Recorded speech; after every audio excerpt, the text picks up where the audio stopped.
મિત્રો, હું ઉર્મિલાબેન પટેલ, ધોરણ 11 કોમર્સ, વિષય આંકડાશાસ્ત્ર, ચેપ્ટર નંબર 2 માહિતીનું નિરૂપણ, સ્વાધ્યાય 2.1નો દાખલા નંબર 4 જોઈશું. મિત્રો, તો દરેક વિદ્યાર્થી મિત્રો બુક સાથે રાખજો અને દાખલા નંબર 4ની રકમ જોઈએ. પહેલાં તો રકમ આપેલી છે. નીચે આપેલ આવૃત્તિ વિતરણ માટે દરેક વર્ગની વર્ગ લંબાઈ તેમજ મધ્ય કિંમત શોધી વિતરણ લખો.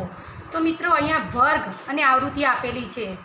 તો 0 થી 99, 100 થી 299, 300 થી 499, 500 થી 749, 750 થી 899, 900 થી 999 આ પ્રમાણેના વર્ગ આપ્યા છે.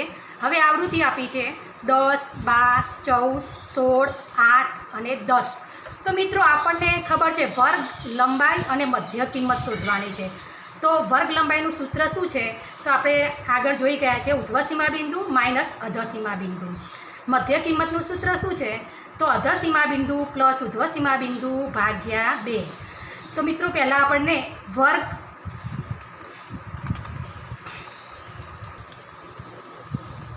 તો મિત્રો હવે આપણે દાખલાની ગણતરી કરીશું. રકમ જોઈ તો રકમ પરથી ખાના પાડી દઈશું. વર્ગ તો જે આપણને આપેલા છે, આવૃત્તિ એ પણ આપણને આપેલી છે, પણ વર્ગ જ્યાંથી શરૂઆત થાય છે ત્યાંથી પૂરું નથી થતું. તો મિત્રો, વર્ગ અનિવારક છે તો આપણે નિવારક વર્ગ બનાવવા પડશે. તો વર્ગ નિવારક, વર્ગ લંબાઈ, મધ્ય કિંમત આટલા ખાના પાડીશું. તો મિત્રો, નિવારક વર્ગ કેવી રીતે બનાવીશું? તો આપણે જોઈ લઈએ કે એક વર્ગ વચ્ચે 99 થી 100, 100 થી 299, તો દરેક વચ્ચેનો જે તફાવત છે ને 1 છે.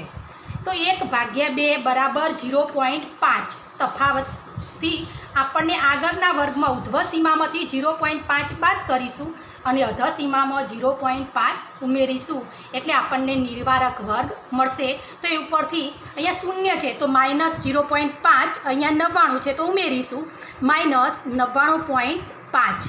એ જ રીતે બીજો વર્ગ થશે. 100માંથી 0.5 બાદ કરીશું એટલે 99.5 અને 299માં ઉમેરીશું તો 299.5 પહેલો બીજો વર્ગ થશે. ત્રીજો વર્ગ 300માંથી 0.5 બાદ કરીશું એટલે 299.5 મળશે અને 499માં 0.5 ઉમેરીશું એટલે 499.5. તો વર્ગ થશે 299.5 થી 499.5. એ જ રીતે 500માંથી 0.5 બાદ કરીશું અને 749માં ઉમેરીશું એટલે વર્ગ મળશે 499.5 અને 749.5. એ જ રીતે આગળનો વર્ગ 750માંથી 0.5 બાદ કરીશું એટલે 749.5 મળશે અને 899માં 0.5 ઉમેરીશું એટલે 899.5 મળશે અને વર્ગ થશે 749.5 થી 899.5. એ જ રીતે 900માંથી 0.5 બાદ કરીશું એટલે 899.5 અને 999માં 0.5 ઉમેરીશું એટલે 999.0.5 થશે. એટલે વર્ગ થશે આપણી પાસે 899.5 થી 999.5. તો આ રીતે આપણે નિવારક વર્ગ બનાવી દીધા છે. હવે વર્ગ લંબાઈનું સૂત્ર પ્રમાણે આપણે વર્ગ લંબાઈ શોધીશું. તો મિત્રો, આપણી પાસે વર્ગ લંબાઈનું આ સૂત્ર મેં લખેલું જ છે. અહીંયા વર્ગ લંબાઈનું સૂત્ર છે ઉધ્વસીમા બિંદુ માઇનસ અધસીમા બિંદુ. તો આ સૂત્ર પ્રમાણે આપણે દરેક વર્ગની વર્ગ લંબાઈ શોધવાની છે. તો મિત્રો, વર્ગ લંબાઈનું સૂત્ર ઉધ્વસીમા બિંદુ માઇનસ અધસીમા બિંદુ અને એ પ્રમાણે આપણે વર્ગ લંબાઈ શોધીશું. તો મિત્રો, વર્ગ નિવારક જે છે એમાંથી જ આપણે શોધીશું. તો નિવારક વર્ગમાં ઉધ્વસીમા કઈ છે? ઉધ્વસીમા 99.5 છે માઇનસ અધસીમા બિંદુ તો 0.5. તો માઇનસ માઇનસ વત્તા પ્લસ થઈ જશે એટલે અહીંયા વર્ગ લંબાઈ પહેલા વર્ગની આપણને 100 મળશે. એ જ રીતે બીજા વર્ગની અંદર ઉધ્વસીમા બિંદુ આને ઉધ્વસીમા કહી શકાય છે અને આ અધસીમા જે મોટી છે ઉધ્વસીમા તો 299.5 માઇનસ 299.5 માઇનસ 99.5 ઉધ્વસીમા 299.5 છે અને અધસીમા 99.5 છે. બાદ કરીશું એટલે આપણને વર્ગ લંબાઈ મળશે 200. એ જ રીતે આગળના વર્ગમાં ઉધ્વસીમા બિંદુ છે 499.5 અને અધસીમા બિંદુ છે 299.5. બાદ કરીશું એટલે આપણને વર્ગ લંબાઈ મળે છે આ વર્ગની 200. એ જ રીતે આગળના વર્ગમાં 749.5 ઉધ્વ સીમા બિંદુ છે માઇનસ 499.5 અધ સીમા બિંદુ એ માઇનસ કરીશું એટલે આપણને વર્ગ લંબાઈ મળશે 250. એ જ પ્રમાણે 899.5 ઉધ્વ સીમા બિંદુ માઇનસ અધ સીમા બિંદુ 749.5 એટલે આપણને વર્ગ લંબાઈ મળશે 150. એ જ રીતે આગળના વર્ગે 999.5 ઉધ્વ સીમા બિંદુ માઇનસ 899.5 અધ સીમા બિંદુ એટલે આપણને વર્ગ લંબાઈ એ વર્ગની મળશે 100. આ જ પ્રમાણે આપણને વર્ગ લંબાઈ મળે છે 100, 200, 200, 250, 150 ને 100.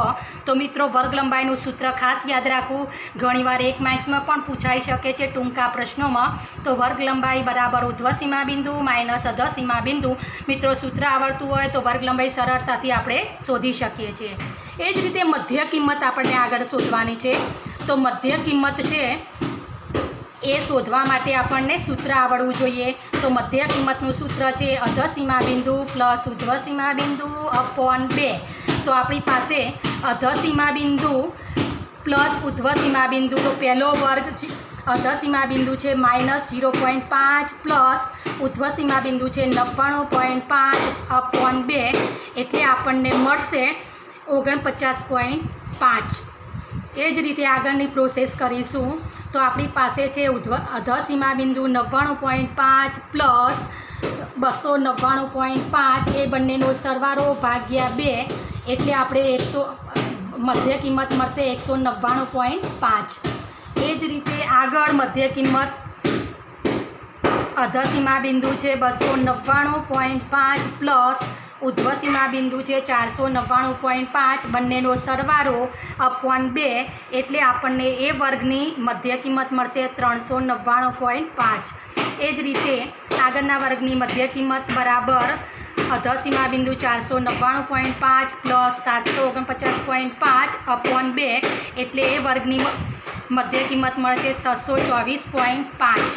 એ જ રીતે આગળના વર્ગમાં અધ સીમા બિંદુ 749.5 પ્લસ ઉધ્વ સીમા બિંદુ 899.5 ભાગ્યા 2 એટલે આપણને એ વર્ગની મધ્ય કિંમત મળે છે 824.5.